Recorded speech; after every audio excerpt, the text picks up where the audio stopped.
हरिद्वार इस समय कांवड़ के रंग में रंगी हुई है। सावन के महीने में हरिद्वार में विशाल सैलाब हर दिशा में उमड़ा पड़ा है।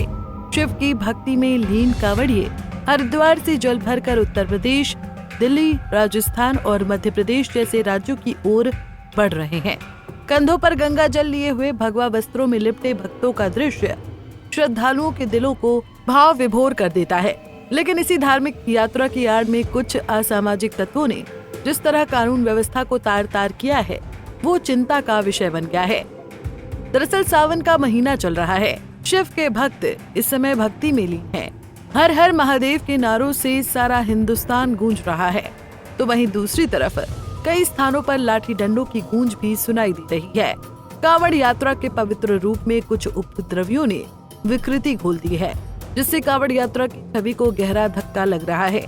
हरिद्वार से शुरू होकर बहादुराबाद, रुड़की और मंगलौर जैसे क्षेत्रों तक हिंसा और उपद्रव की खबरें प्रशासन के लिए सिरदर्द बन चुकी हैं।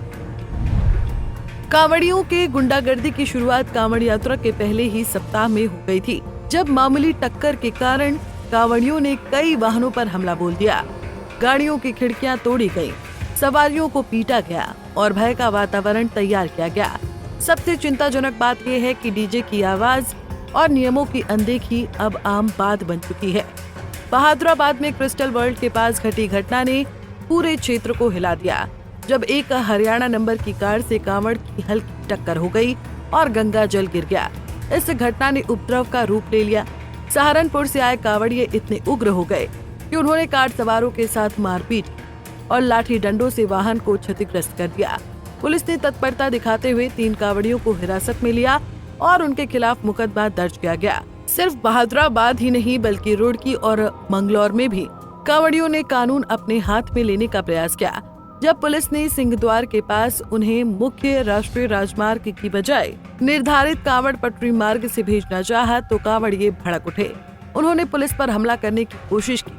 जब समझाने बुझाने से बात नहीं बनी, तो पुलिस ने लाठीचार्ज कर स्थिति पर काबू पाया।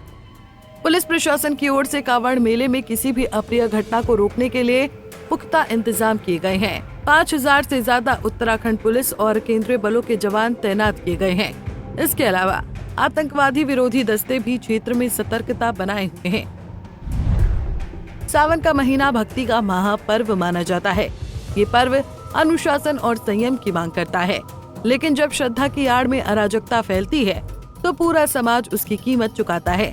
कांवड़ यात्रा एक महान परंपरा है, जिसे बदनाम करने वाले तत्व न सिर्फ कानून को चुनौती दे रहे हैं, बल्कि धार्मिक आस्थाओं के साथ भी खिलवाड़ कर रही हैं। समाज और प्रशासन को मिलकर ऐसे तत्वों के खिलाफ सख्त रुख अपनाना होगा, तभी ये सुनिश्चित हो पाएगा कि शिव भक्ति की ये यात्रा फिर से श्रद्धा, संयम और शांतिपूर्ण आचरण का प्रतीक बन सके। अब आवश्यकता इस बात की है कि श्रद्धा और अनुशासन के बीच संतुलन बनाया जाए। प्रशासन को चाहिए कि वो उपद्रवियों के खिलाफ कठोर कार्रवाई करे और आम कांवड़िए ये समझे कि उनकी जिम्मेदारी केवल शिव भक्ति तक सीमित नहीं, बल्कि समाज की व्यवस्था को भी बनाए रखने की है। कांवड़ यात्रा का ये स्वरूप चेतावनी है कि अगर समय रहते नियंत्रण नहीं किया गया, तो ये पवित्र यात्रा अराजकता का प्रतीक बन सकती है। Bureau report, Punjab Kesari TV. हमसे जुड़े रहने के लिए हमारे YouTube चैनल को सब्सक्राइब करें और नई वीडियो की नोटिफिकेशन के लिए बेल आइकॉन को दबाएं।